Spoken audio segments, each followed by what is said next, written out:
All right, so your the part of the research project that you're doing this week is creating a rough draft, and that your peers will be that up here will be reviewing for you using the rubric. So we're going to go over the rubric right now and talk about some strategies to help you be successful in this. So let's go over the parts of the rubric.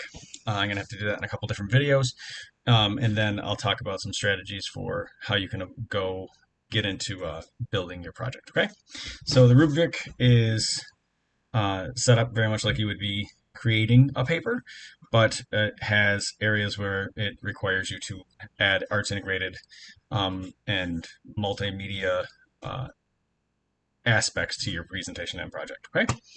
So the first part is the first dimension is the title and course info. It's pretty straightforward. Make sure you have all the stuff that is outlined in the box 4 points. If you don't have everything or if you make mistakes within it, you get less points for it. It says you want to have things within a similar style and font for the title course information. You just want it to make it look neat and aesthetically pleasing, but also readable and whatnot. Style 2, I did mention 2, the style and promptness. So style and promptness. So style, what I'm meaning is not the aesthetic style, but as in your use of media is, or use of fonts and style is consistent, and then also your the media, audio, visual, other is clearly presented, so it's not like blurry pictures or crackly audio or whatnot.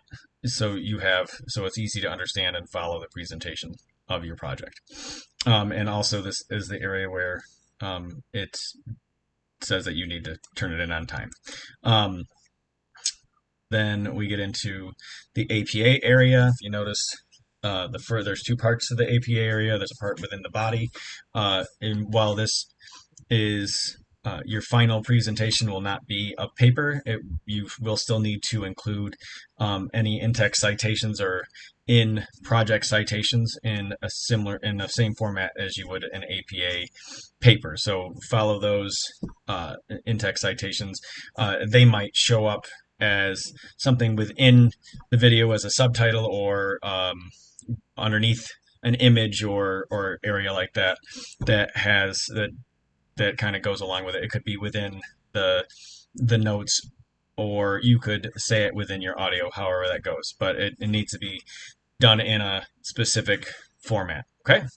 And then the second part of the APA is the bibliography. At the end of your project, you're going to have a complete bibliography with all of the citation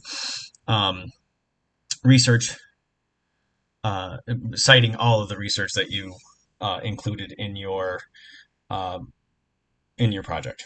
Okay, so that's got to follow bibliographic format, and that would be the one part that isn't required to have like some kind of like arts integrated area because it's just a bibliography.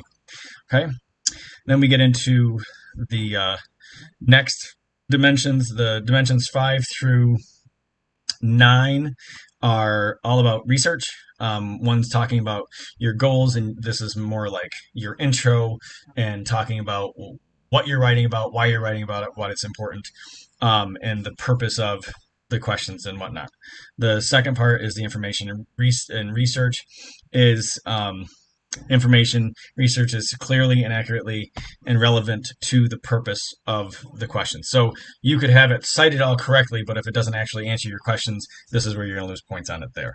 So make sure that the information you're using actually answers your questions. Then dimensions 7 through 8 gives you places to answer up to 3 research questions. If you have 4 research questions, I'll add a row to it and you'll have 4 more points to it, but it'll just all come down to, this for each research question. Read it. It provides examples, statements, rationale, and explanations that make clear connections to your focus questions or your research